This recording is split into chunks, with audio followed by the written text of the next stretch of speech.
Okay, so we have this article from Quillette, written by Deborah So, that I really want to go over because one of my biggest themes in life, or in a belief that I have personally, is that we create our monsters 9 times out of 10. I mean, every once in a while, there may actually be a boogeyman underneath the bed, but for the most part, it's our imagination that gets the best of us, that plays with us.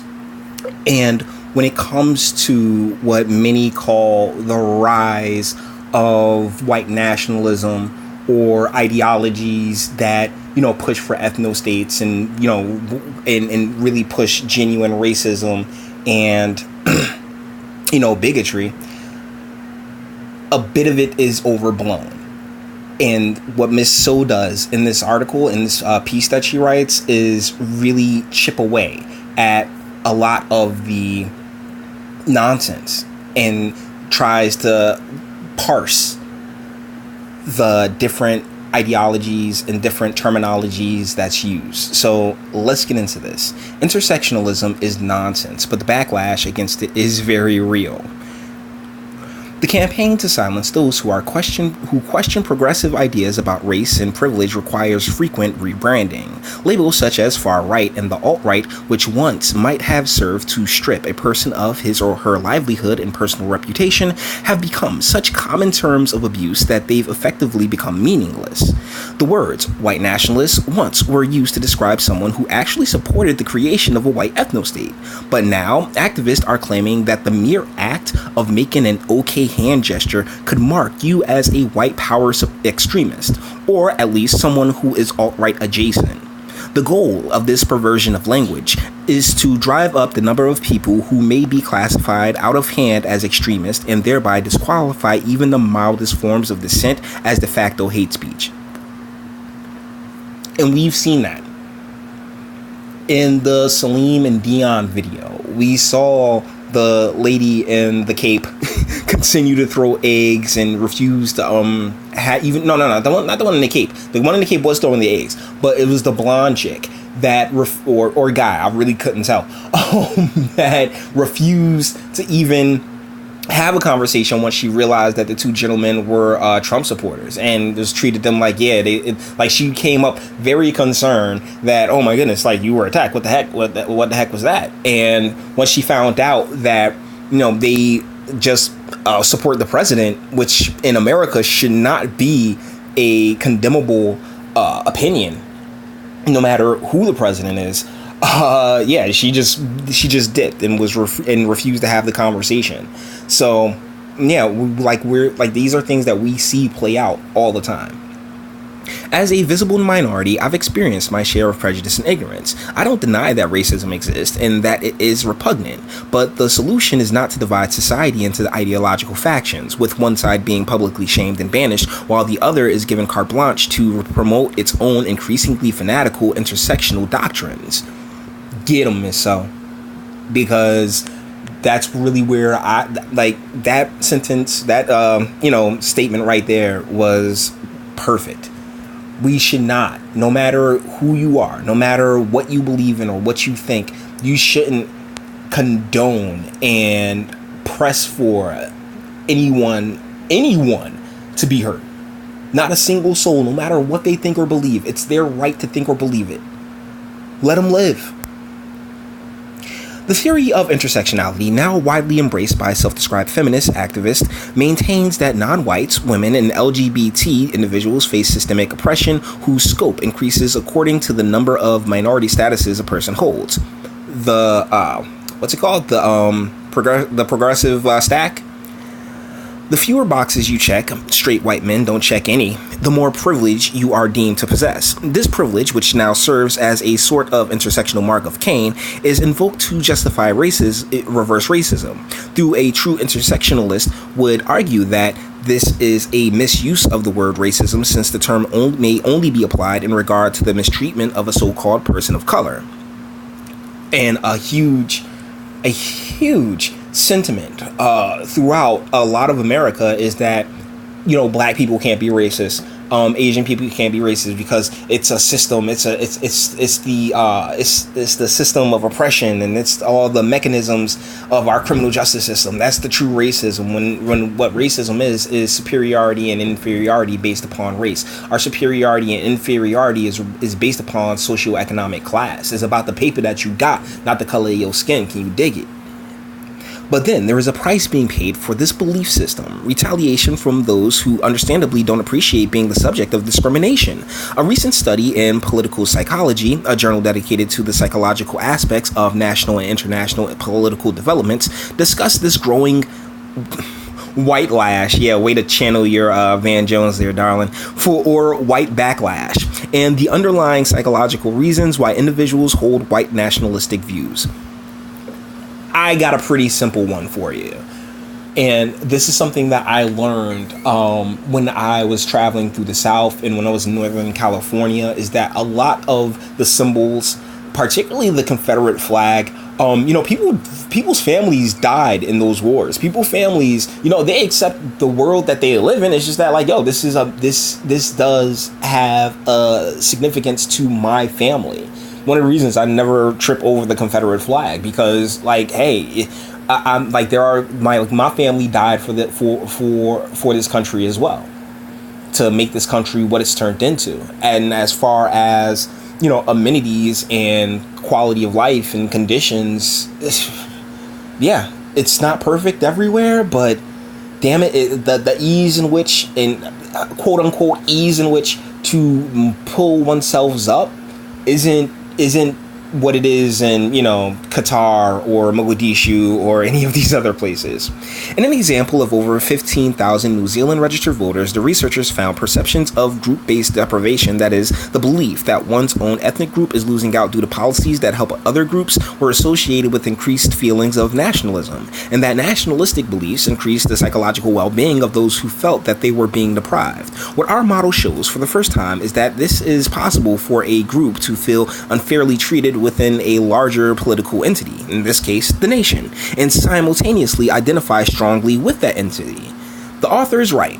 One reason why this might be the case is the nationalism buffers well-being against the negative psychological consequences of perceiving one's group to be deprived.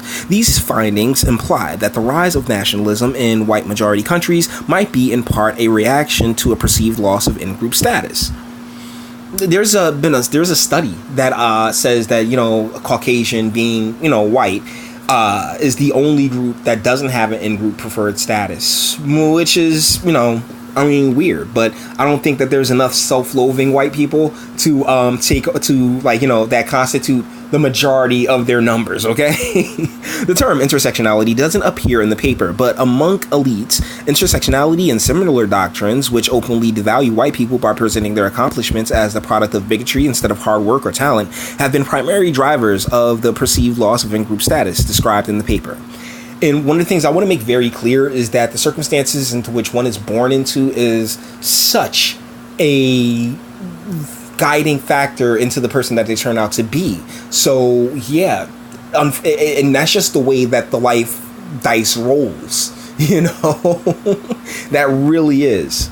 The study's results seem intuitive. If a particular group of any skin color is constantly being lectured that they are less worthy than others, and also that complaining about such lectures itself is a symptom of privilege and racism, what other outcome might we realistically expect? Ending discrimination against minorities shouldn't require promoting intolerance against the majority. Similarly, defending individuals of the majority group from unequal treatment isn't tantamount to complicity in the oppressions of others. Yeah, that's like when you get called a coon or Uncle Tom because you're like, wait, hold on. There was no racism in Trump's tweet. Oh, you just coon Uncle Tom, boy. You don't know nothing. You crazy. You don't know nothing, boy. And it's like, well, that's the thing. Racism is about the superiority of one's own race and feeling as if other races are inferior, right? I think we covered that in this video. We are rightly skeptical of nativists on the political right who express fears of immigrants taking their jobs, but progressive intersectionalists who present white privilege as the root cause of every form of social injustice are just as ideologically toxic. As Brett Weidenstein put it in a recent video, the intersectionalists may end up creating the very enemy they claim they are fighting. What? Go right on back to the first thing I said. To be clear, I share the intersectionalist abhorrence with actual white nationalists and white supremacist ideas. I've realized, however, that everyone who is categorized under these labels does not belong to a single homogenous group. There you go. And that's really where the Streisand effect takes place. Like, they were sitting there screaming about Jordan Peterson, so what do? You like, well, let me go see Jordan Peterson. They were screaming about Milo Yiannopoulos, so what do? You go check out Milo Yiannopoulos. They're screaming about Richard Spencer, so what do? You go check out Richard Spencer. Like, that's the thing. Like, you're kind of throwing the red flag. You're throwing the red flag towards the thing that, you claim to be is also terrible. And then when people watch them and realize, oh wait, Stefan Molyneux doesn't seem... isn't like, you don't know the person as a person, but their content doesn't seem that racist or white supremacist. They have their theories and they're presenting them. Then you're like, wait, what the heck? Or at least I was. They're political. Some don't, in fact, think. Okay, yeah. Some don't, in fact, think less of minorities or believe that white people are superior. Their political activism in this case is motivated by a desire to support a group, their own, that they believe has been demoted to the bottom of society's status totem pole, to the extent that these nationalistic activists argue there should be no totem pole whatsoever. They are at least nominally basing their appeal in the liberal notion of individual equality. Their slogans, behaviors often aren't polite or excusable. But understanding how they can come to their view is far more effective response than simply denouncing them as Nazis, an approach that has made it impossible to have any sort of logical or constructive dialogue. Miss So nailed it right on the head. People are so quick to run into their emotions and just label people based off of a hat or just a thought or an opinion, as opposed to digging in and seeing why or how they can feel that way. I believe that is like a loss of compassion, loss of empathy, loss of one of them. So, well-known intersectionalist journalists have even taken to smearing mainstream media outlets that publish anything they disagree with, including Quillette, as white nationalist journalism. But a reasonable person might ask, if that's the case, why does Quillette have an Asian woman, i.e. me, as one of its few regular columnists? Ask this question in a public forum, and the response from intersectionists will be, I promise you, to bring up examples of Jews acting as Nazi collaborators. More broadly, those of us who are not white, but who question prevailing orthodoxies about race so often are dismissed as useful idiots, coons, Uncle Toms, which even doesn't make any sense because Sambo was the real sellout, and media opportunists instead of being considered independent thinkers. Who is the real racist here? Great question. Everyone I don't like is Hitler used to be a funny internet meme, but it's become a fairly accurate description of the intersectionalist rhetoric, a phenomenon that isn't funny at all. This kind of rhetoric doesn't mend divisiveness within society, and doubling down whenever anyone questions it only serves to alienate potential allies who oppose racism and reverse racism alike, myself included. Miss So, she holds a PhD, so that's Dr. So, in sexual neuroscience, research from York University, and writes about the science and politics of sex. Grr, get him, darling. All right. So the deal is that when you break this entire article down, it's that stop getting emotional when someone says something that you don't like. Grow the hell up. Be an adult. If you are an adult, be an adult. If you're a child, it's great practice for adulting, okay? That's all it really is. Don't enter just because someone says, hey man, Trump's not that bad. That gives you absolutely no space to completely lose your mind on that individual. Sorry. That's just not how it works. That's not how politics should work. We need to have these conversations. We need to be having the back and forths and the dialogues that make, thought necessary, free thought, and allow people to come to their own decisions and maybe not accept, but tolerate their decisions, as opposed to, oh man, this guy's wearing a Make America Great Again hat. I'm going to go beat the hell out of him because I stupidly enough believe that is tantamount to wearing a Klan hood. I've heard this argument has been made too many damn times to me, and no one's ever able to legitimately take me on it, because that was made in 2015. A clan hood go back to the 1900s, the 1910s and stuff. Let's not play that game. Let's not act as if we haven't grown. Anyways, let me know what you think. All the internet stuff. If you liked it, toss a like, dislike, go ahead to do that too. I'm not scared of you. Sub if you enjoy my fantastic voice and you want to get videos like this every single day. Share, because sharing is caring, and YouTube's definitely not going to do that. And speak. Let me know, what do you think in the comments? Do you feel, are you the type of person that feels that you have carte blanche, that you have the right to assault someone simply because they have an opinion that you don't agree with? I would love for you to admit to the want to do a felony in my comments. Until the next one.